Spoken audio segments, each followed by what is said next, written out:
26 since I had this surgery. I had found this surgery, and this comes off Thursday. I'm so happy to get it. I think my voice will begin to clear up some when it comes off. Let me say thank you for the invitation. Let me thank Mr. Nyland for the introduction.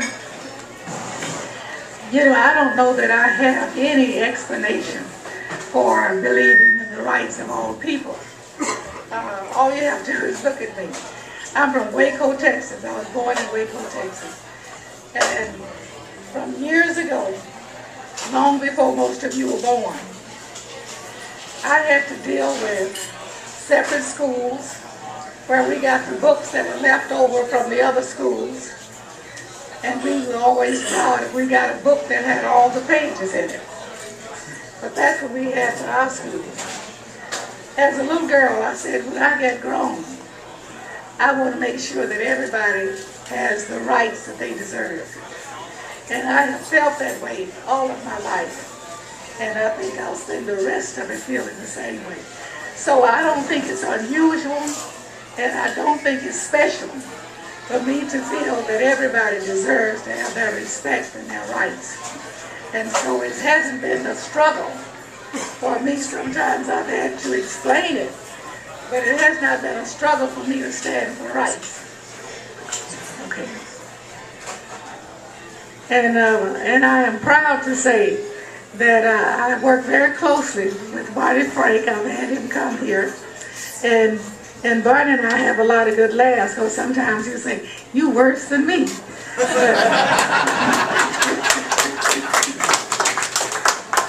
But I believe strongly in diversity. I respect all people, no matter what their background might be. I might not like you, but I will respect you.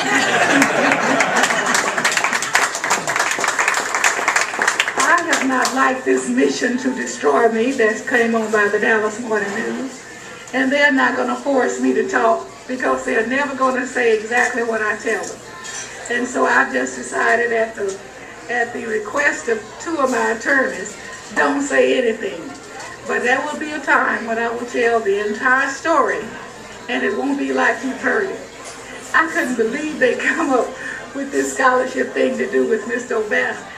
I have had business at the airport for over 20 years.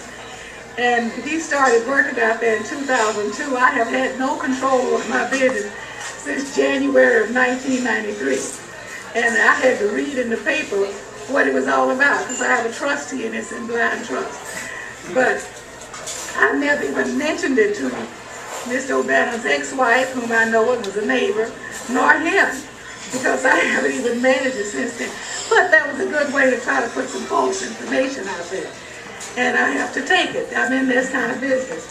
They were intending to eliminate me from the beginning, from the way they drew this district. It was drawn so that I have all of Turtle Creek downtown, and then they put everybody they could count that couldn't vote in, and they put an additional number of African Americans. Well, I fooled them, because they were going to give me a majority-minority district that wouldn't vote. And it didn't happen. We voted. And this time, as you know, redistricting is coming up.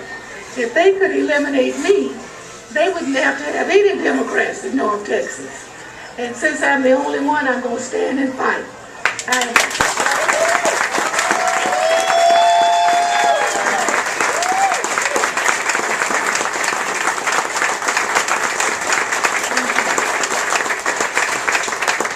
you can look high and low.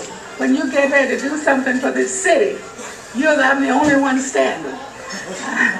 And I don't care about that.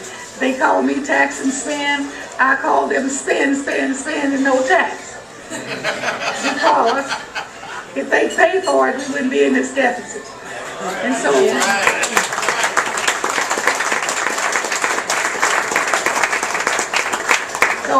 I am not ashamed of working for the district that I represent. I'm not ashamed to stand up for people and their rights.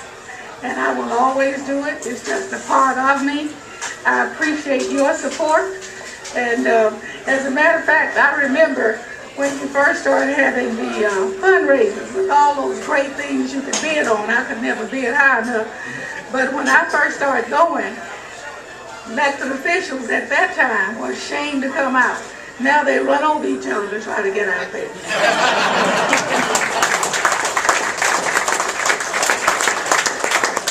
When I first ran for Congress and got a check from Laurie Edwards, they tried to intimidate me and giving it back. I thought they were crazy. I don't get enough checks to start giving them back. But you can be sure that you don't have to watch me. You just tell me, if I have a question, I call. I call James, or where is Mike? Or Mike Tuck. Oh, okay, thank you. I call the two of them, and if any of you want me to call you, I'll do it. But I get my answers and dialogue without doing it. And I think that I try my best to stay on target. And it's really not difficult. We're talking about rights of people who deserve to be respected. And that's what's wrong with all this bullying. You know, really, if these young people didn't get that from somewhere, you wouldn't see it. But we've got to not stand back and let it happen. It has to be stopped. I thought the hero of this month, or this season, was a city council person in Fort Worth.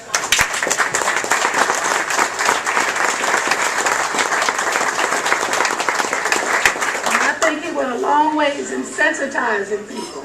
And that's really what it takes. Now, as you know, years ago, before I went to Washington, I was trying to get hate crime legislation through the Texas legislation. Well, we finally got some. I tried to add some to it. It was going through Washington. Everybody was scared to do anything. Now, the fear is not the fear of what the legislation does. It is the fear of the right-wingers to try to go out and make an issue of it. I just assume when I stand up that my constituents understand where I'm coming from. And so I don't feel I have to make any excuses for standing up for what I believe is right. I just believe I need to stand. And if you stand what you believe in, you don't have to worry about it. You don't have to keep looking back. You just do what you think is right. And so I thank you very much. If you have any questions, I'll try to answer them. I have one. Yes. More of a comment. I just want to say thank you for not only voting for, but co-sponsoring hate crime legislation that you and President Obama signed into law last year, and co-sponsoring ENDO, Don't Ask, Don't Tell, the repeal of it, United American Families Act, and several other issues that are important to us. Thank you so much. Thank you.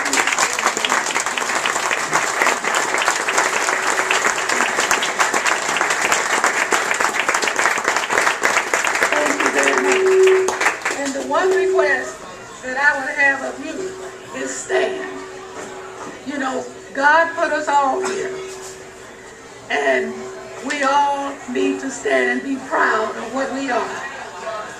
And not allow anyone to make you feel that you don't belong. Now, you know, if I can do it, as a black woman from Waco, Texas, everybody else can too.